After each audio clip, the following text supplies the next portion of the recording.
Proudly sponsored by Diamond Bright, keeping the furious fleet shining.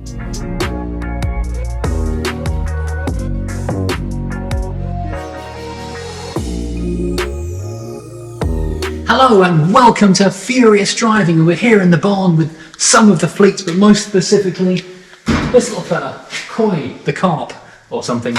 This is my little 1969 Morris Mini 1000 automatic, which is a project which I was very, very excited to be getting my teeth into when I bought the car just before Christmas, but it was massively overshadowed when I announced it in the same week as the Mondeo, and the Mondeo just took off like no one expected, least of all me.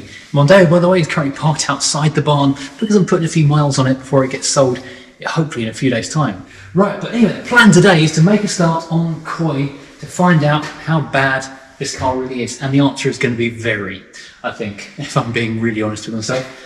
In preparation, I have been and bought some big plastic storage boxes so we can try to keep as much of the car together as possible. But yeah, first of all, I'm going to move the 2001 Mini out of the way, move the thing into the middle, and start taking stuff off it, and just see where we get to. Right, coffee. Strong, strong coffee.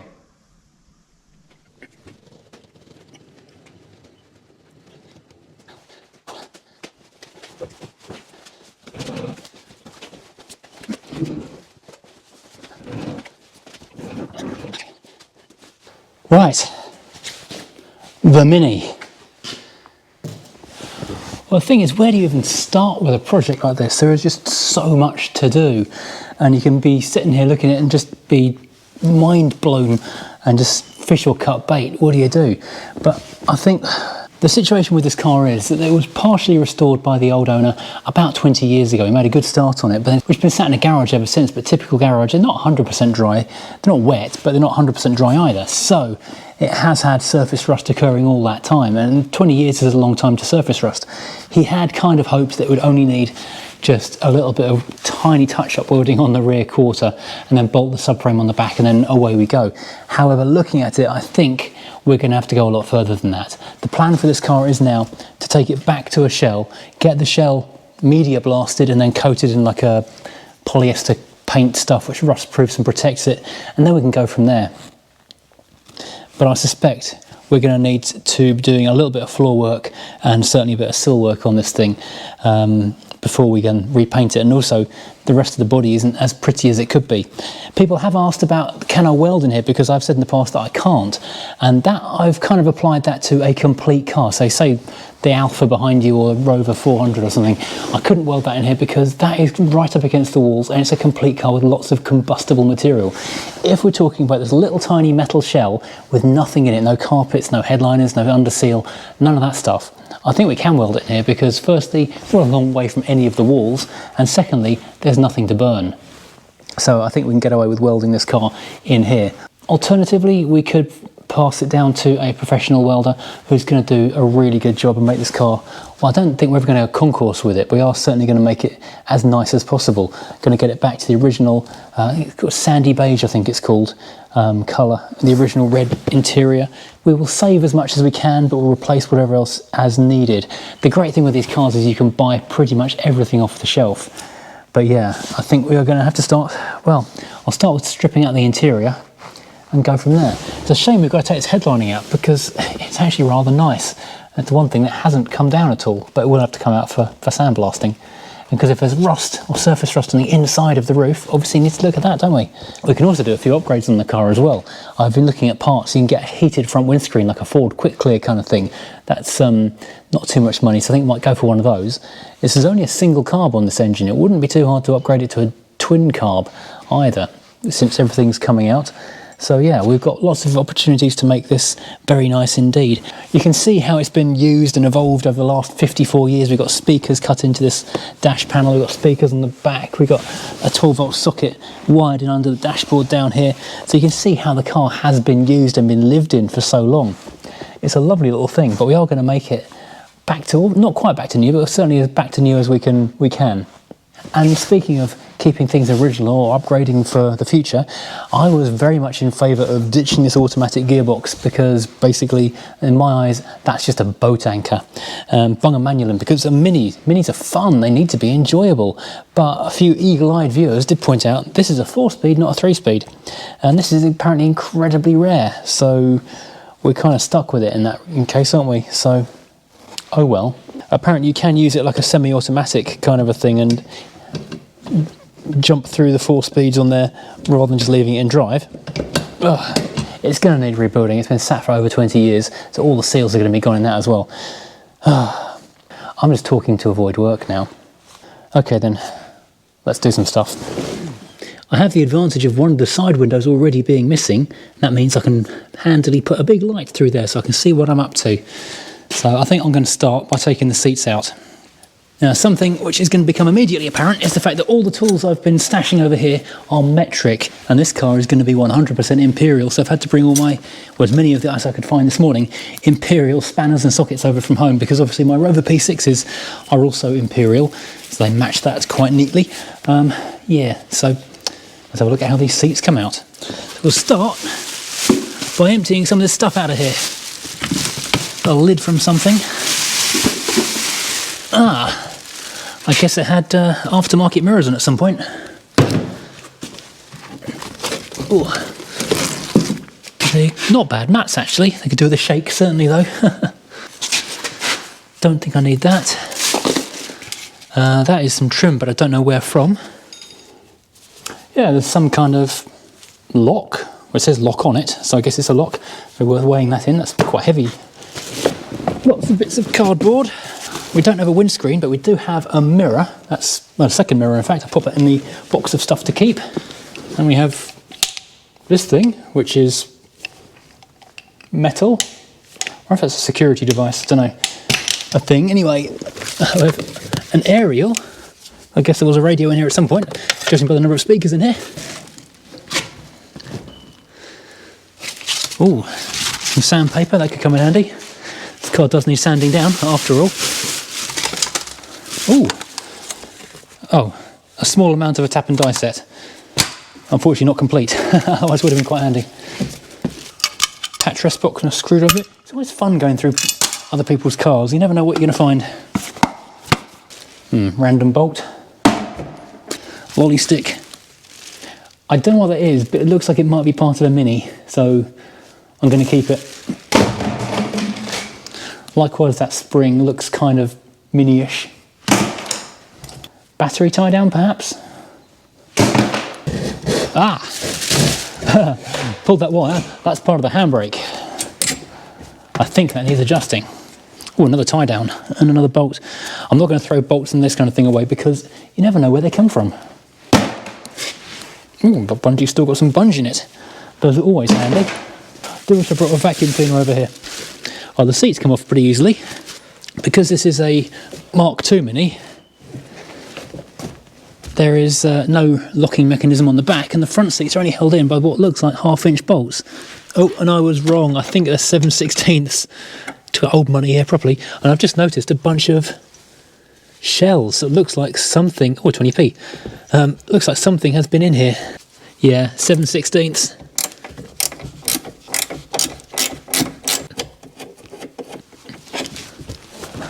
Oh, and there's a more sandpaper and a brake shoe.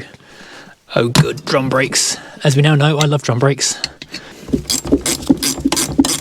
As I say, this is the easiest I've ever taken a seat out of a car.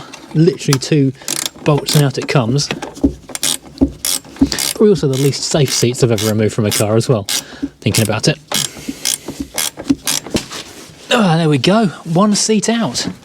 Looks quite nice underneath, but the top is pretty tired, so I think you can probably buy kits to reskin these things, so we'll recover these while the car's being sorted out in other things, other aspects, and I'll just pop these nuts and bolts back in here so we don't lose them. And out comes seat number 2. More of the back brakes there. More random stuff. Something with Lucas. Oh, it's a Lucas bulb. Might come in handy. Plastic thing and the brake shoe. More random nuts and bolts. Okay. The problem with starting someone else's project that they've kind of got halfway through is you don't know what's been taken off what and what is taken. Oh, that's broken just there. So it needs some more webbing on the bottom of that. Yeah, you don't know what's coming from this project and what's just random stuff that's been dropped in the car. That's even smaller than 7/16. Okay. Ooh, a tap and die thing. I was about to be all smuggy muck-smuggers and say because I've had my P6s so long, I've actually got a full set of ratcheting Imperial spanners. Turns out it's not 3/8 either. It's 3/8 here. It's in fact a 10mm on this side for some reason. So I guess when it was rebuilt last time, modern metric bolts were used on this one instead. So.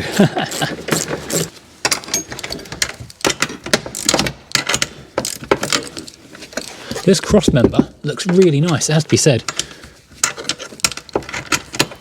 Once I've got the seats out, I'll get the carpets up and we can have a look at what the floor looks like underneath here. There we go, second seat out, nice and easy.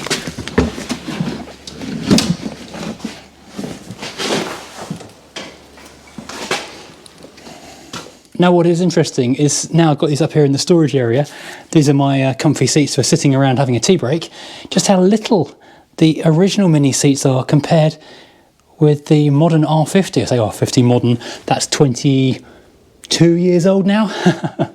They're not that modern, but look, these are more heavily padded, more bolstered, more shaped, got the headrest. These are just tiny, tiny fixed back things, so really different. Right, let's get the carpets up then. There's nothing else holding these things down and we'll find out what the floor's really like. Oh, give it a shake outside I think in a second. Ah, there's a lug nut there. That'd be handy for putting the wheel back on when it's got hubs again. Till the speaker wires running around the place.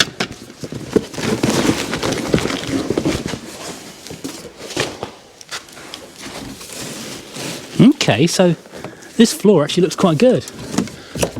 Maybe we're not in such a bad position as we thought.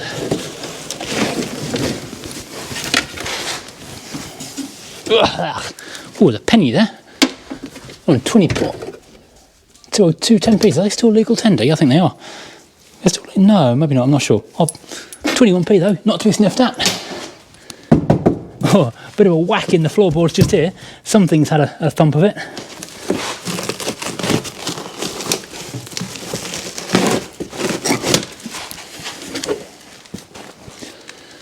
So yeah, that's old matting and stuff. Bit of surface rust on there. Oh, you can see where the weld is, where it's had a new floor pan in. Oh.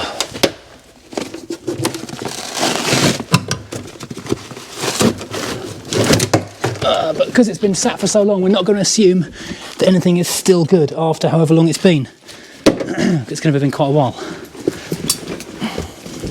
I need to take that off. Oh, okay. Ooh. Sweetie wrappers.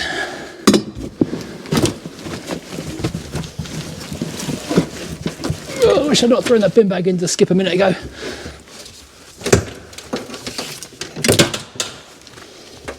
These new under floor stuff. Blech. Blech. Oop. Another wheel nut there. Oh, I got caught in the seat belts. That's what's holding us in. Well, good thing it's had them though. I think I'll probably replace these carpets. They seem to be in good condition, but they're pretty faded. Right.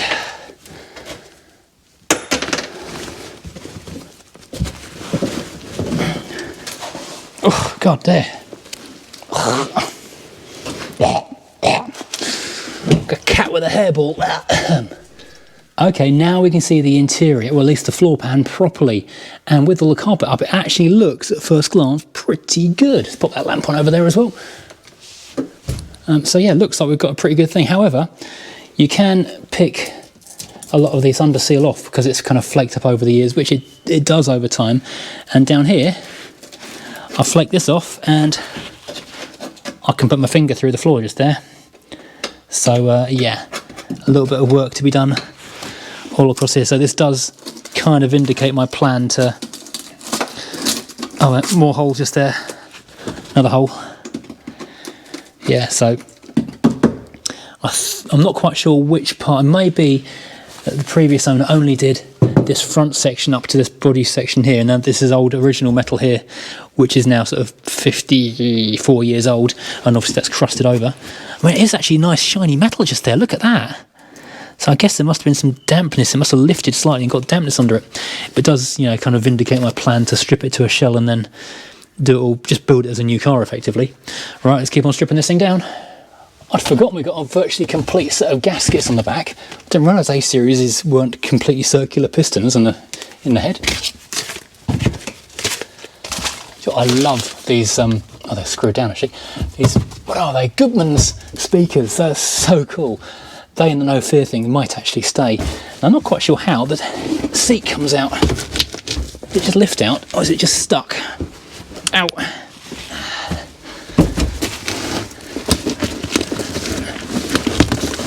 Yeah, I think it's just stuck.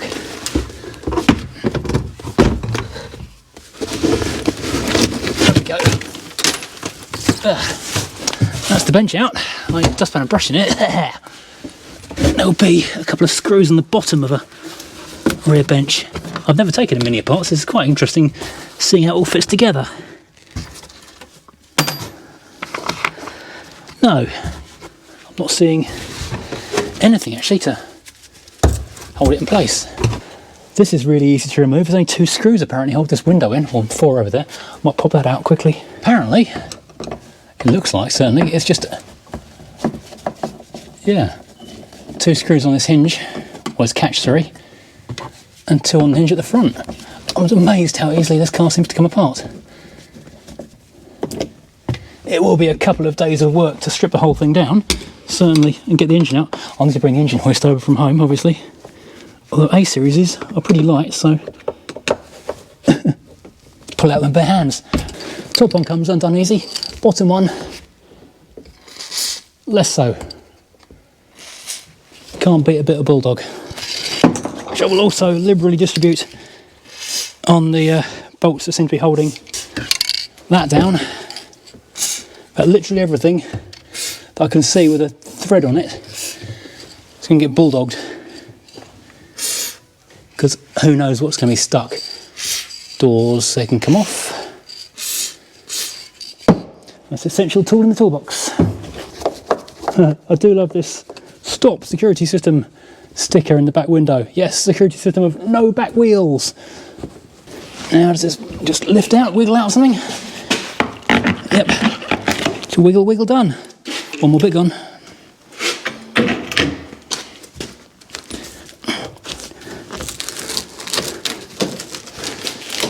Easy. It's worth taking this stuff out because you can see all the crust in there, so you've got to paint behind all that stuff. I think that might be the screw that holds the back seat in place. Yep, it was those 2 screws holding it in place by the look of it. Unless I just wrenched it. Oh no, yeah, you see where they came through. Yeah, this is quite badly sunburnt along the top. My white Rover 2000, the P6, had exactly the same thing on its seats when I got it. Eventually had to retrim the entire car in nice new red, which would look fabulous if we did. Okay, I've got all the rear side trim out now. This is going to be, well, thankfully blasted out with the media stuff, because otherwise that's never coming out. This is a real rat trap of holes down there, and you can actually, if I put a light underneath there, you can see daylight shining through this area down here. So this side panel, this box section, all needs to, well, had to come out. It's going to need some pretty serious repairing. It's a real rat trap of a mess of holes to look at. This side looks better. It's very thick with underseal, but that is also hiding whatever's potentially wrong down there. Now, I knew that this stuff was all pretty old. It was already twisted, like this door here. It was not perfect, so I wasn't too worried about damaging it as it came out, but I'll keep it for reference in case I need to use it for templates or anything, or repair anything.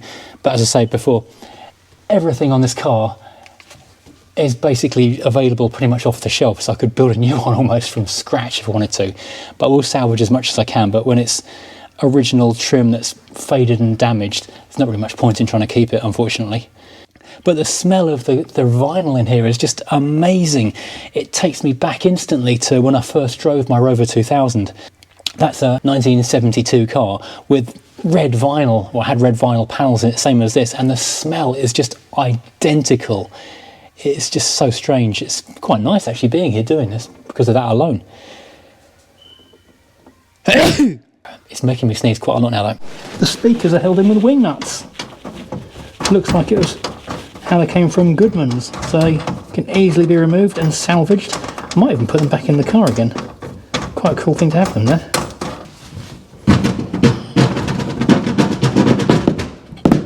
Right, these will come out easy, and the wires on now as well. Wonder what the radio is or was. Stung under the dashboard, I guess, at one point. And then, yeah, they're pretty cool, aren't they? Goodman's DS003. Very, very 1990s. A little bit rusty. I wonder if they can be cleaned up. Another side project. And out that comes too. Not bad condition, but kind of faded, so this one might clean up though. This might actually turn out to be okay to reuse. Ouch, while I'm in here, because everything used to come apart. This little panel can come off. And what I'm going to have to come back with, because I forgot to bring any today, are lots of little, those kind of baggy bags, resealable bags with the white strips on, because then you can put all the nuts and bolts in them and write down where each one came from, so you don't lose stuff. And so maybe clip them to things so that they all can be kept together. Well, that's interesting.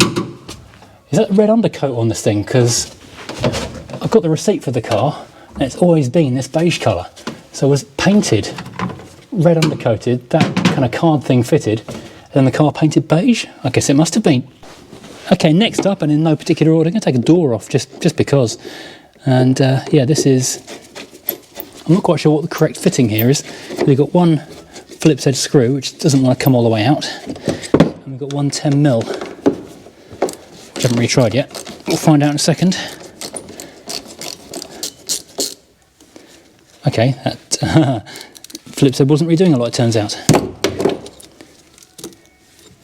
And then the door itself is held on by what looks like a couple of, oh, wrong size socket driver, need a middle size one.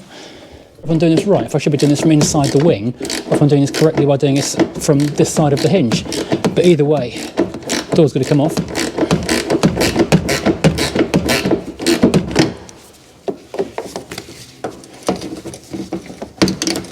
Oh, that's a big screw as well, that's weird. So it looks like this has been taken apart and then put back together again. Oh man, bulldog.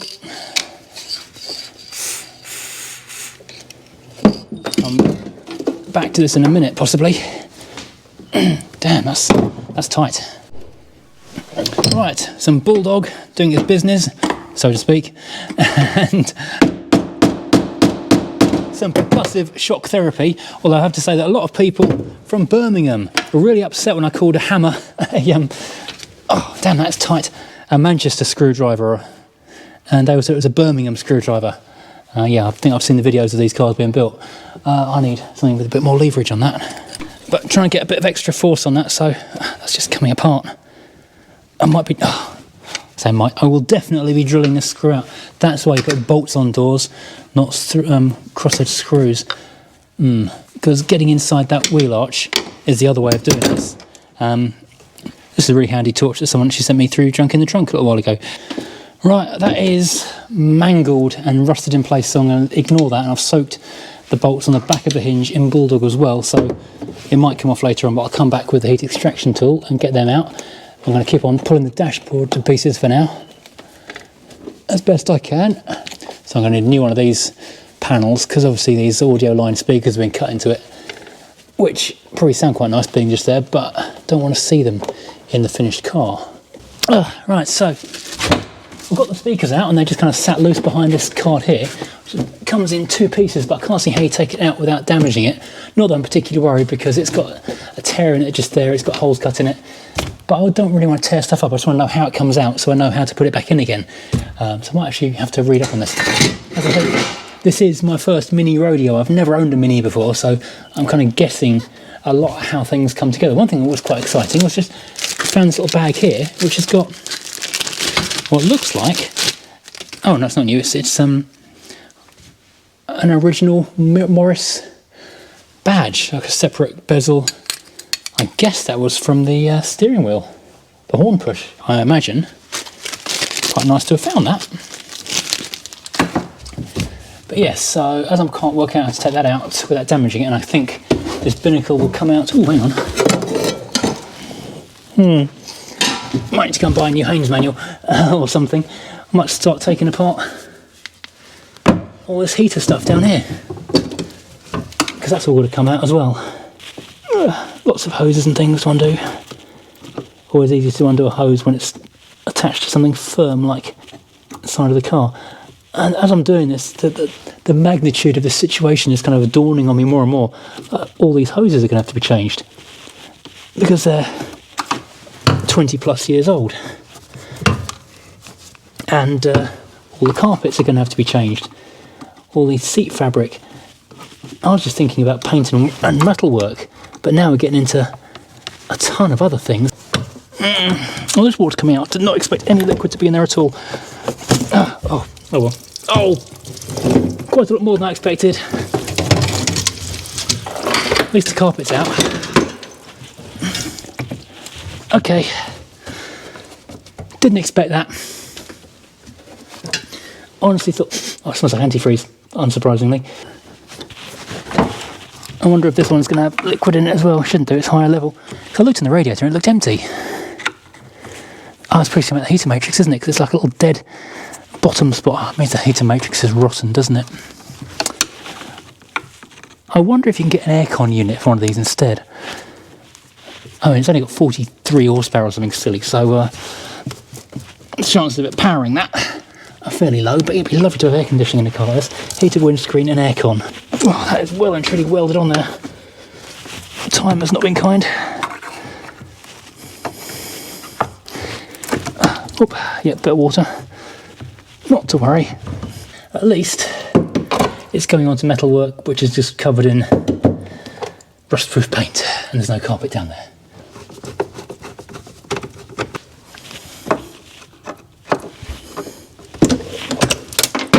Now it looks like it kind of hinges down and then lifts out, I think. Oh, don't know how brake to go off in case it rolls away. Oh, I don't want to lean in that now. There we go. Yeah, it does. It lifts off. And if I keep it that way up, hopefully not too much more liquid will come out. Or absolutely gallons will come out. One of the two. Oh, come on. Where's it all coming from? Oh. So there we have it. That is the heater, the blower motor and the heater, with basic warm screen body controls and an off switch, as basic as it comes in a self-contained unit as well. And that is the indoor swimming pool, the jacuzzi down there if you like. Okay, it doesn't look massively different from the outside, apart from one more window has gone, but we've taken most of the interior out now, so that's quite a big difference. Heater's gone, seats, carpets, rear trim, the doors will come off. I think I'm going to need the heat extraction tool to get that, or maybe a saw of some kind, because that is very much determined to stay where it lives. I don't want to take the instrument binnacle out just yet, because I want to read up on how you do that, because I can't see where the fixings are for it, and I don't want to force anything, because obviously that's going to have to be reused. You can see it on the back of the instruments around here, but I'm guessing once those red panels come out, the whole thing can be unscrewed from behind somewhere and then disconnected from the speedo and what have you on the back of here. And then once we've got all the interior out, we'll move on to getting the engine off and the exterior trim. Yay, all good fun. So we've certainly got a couple more days of work of taking this car to pieces. I'll try and document as much of it as I can on the channel, obviously, for your delectation and pleasure. Any tips for taking a 1969 Mark II Mini apart, then do let me know. I mean, it's partially dismantled already, but, you know, I don't want to break anything, so lots of it needs to go back in there. The engine and gearbox will come out as one. I think these actually come out underneath, don't they, from what I've read up. I did go and pick up from Veloce's Publishing. They do a mini restoration book. I've been starting to read up on that.